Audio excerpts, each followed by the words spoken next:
All right, so got your holes all drilled. They look mighty fine. So can we agree that the next thing that we're supposed to do on this project is to start cutting it out to a rough shape? I'd agree.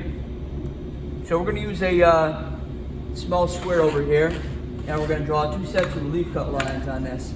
And here's how I like to do it. So I like to take my square, and I'm just going to put it somewhere out here, flush on this side. All right? I don't care if it's flush on this one, whatever. So I'm going to take this, put it right here. Oops. And I see his missing just a little bit of a pattern line there. So I'll put it right here on this side. I'm going to mark the inside. Right from our pattern to the outside edge. We take our square, move it over. Now we're on that line. Another set of relief lines, like this. Repeat the same thing on this one.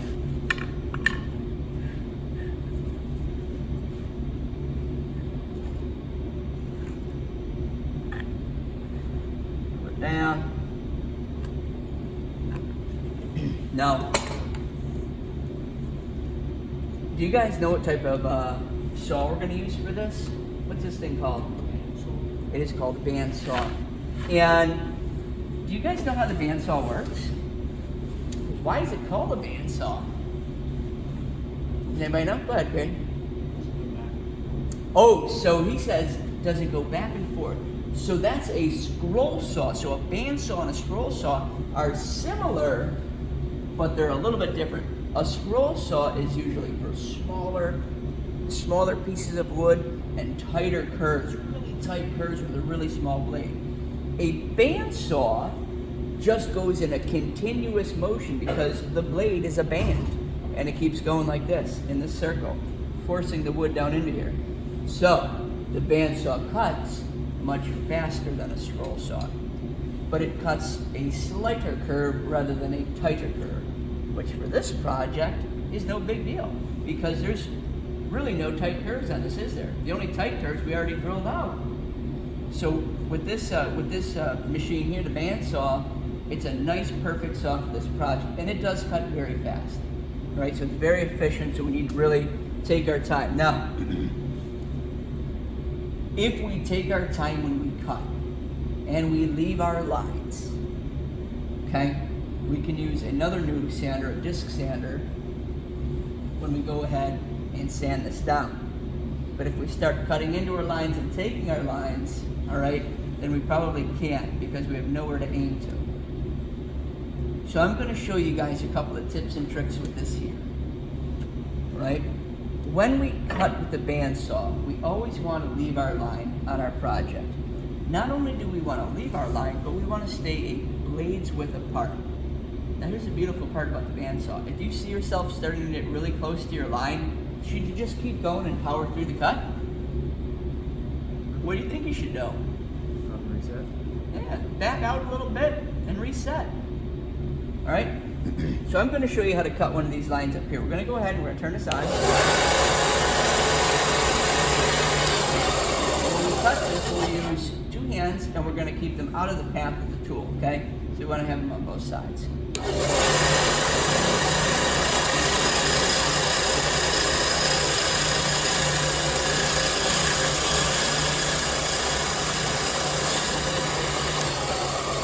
And I wanted to stop a blade's width away from my pattern. I don't want to cut right up to it. I want to stay a blade's width apart. Now I'm going to show you guys a little bit of a practice over here, okay? Let's say that I'm starting to get close to a line. Let me show you a common thing that people will never do. I get close to a line and I want to get out of it. I back out. It might take me several tries. But you see how I was able to back out and then move over?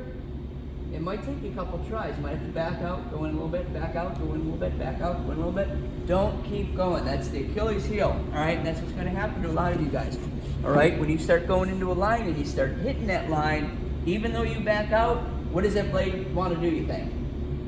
Does it want to keep going down the same path? Yeah. It's like getting a truck or a four-wheeler stuck in a rut. All right, sometimes it's tough to get out of that rut. It might take a couple of times, but you just don't want to keep going forward because you're just going to make the problem worse and worse and worse. So we've got one relief cut right here. Now on his, he happens to have these super long pieces over here. We're just going to cut those off real quick.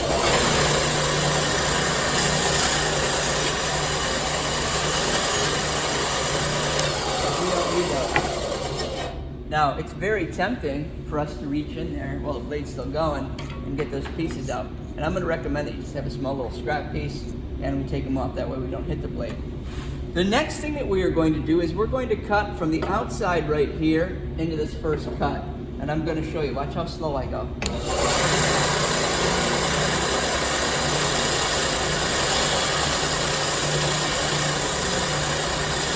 see how I'm backing out a little bit every now and then?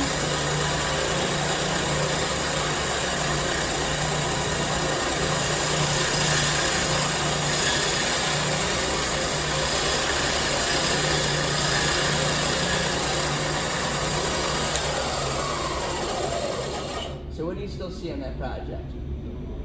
That pattern line, okay? And I stayed about a blade's width apart. Now I had to back out several times. You are steering this through the bandsaw, but it's tricky because we're steering it from behind, okay? So your brain will automatically eventually correct itself, but if we want to go right with the blade, we steer the back left. If we want to go left with the blade, then we steer the back right. You'll eventually get the trick, the trick of it. It's going to take you a little bit of time. When we go and cut these out over here, I'm looking at Josh's. Can you grab me a pattern real quick? We actually forgot to draw this one line right here for his piece. So we're going to cut that real quick so I can show you guys this.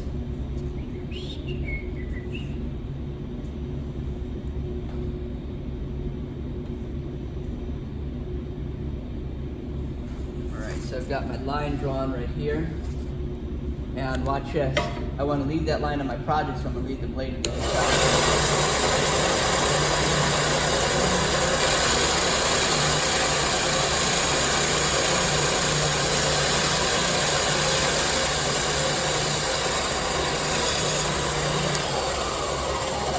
So see that line?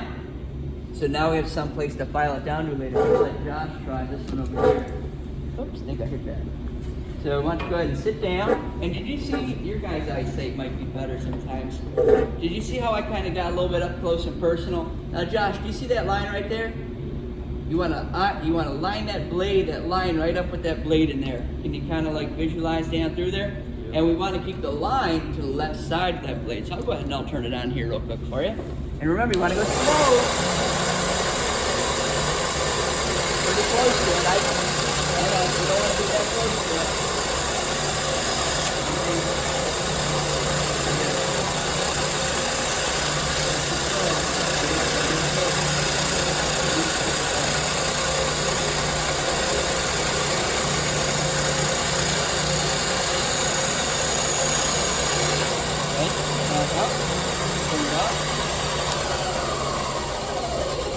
So did that cut pretty fast for you? Yeah, you almost have to like hold back a little bit, and we still see our line. Why do you think that kids like to cut really close to the line? Instant results, right? I don't want to really file that. I don't really want to sand it. But what did I say you guys could do if we left the line? You remember naming it? What was it? Disc sander. Yeah, we can use a disc sander. And guess what? The disc sander does all the work for you. All we do is we just run it through that disc sander. All right? To sand this project with a disc sander takes less than 1 minute. So it's very fast. But if we start cutting into our lines and we start making a mess, all right, then we turn what was supposed to be a 1 minute sand job into maybe a period file / sand / Mr. Brown, I need a lot of help type job. So trust me when I tell you to take your time, leave your line, all right? Slow and steady is going to win that race. Now, do you think that Josh is going to start by cutting out all of his relief cuts first? Yes. All right? And then he will work his way from relief cut to relief cut. Up here, Josh, do you think you're actually going to go all the way around this outside edge? What do you think you're going to do once you start getting up to it right about there? Just come right on out, right? And then would we start this one here by coming in, or would we start this one here by coming out? Yes. Listen, It's tricky for you guys because probably it's the first time most of us have used this saw. All right, you got to take your time. You got to think about what's going on. Don't cut into your line. Don't power through it. Don't be afraid to raise your hand and call me over. Okay. So we're gonna cut the video here real quick. We're gonna let Josh go ahead and cut this out. We might touch base with him here in a few minutes.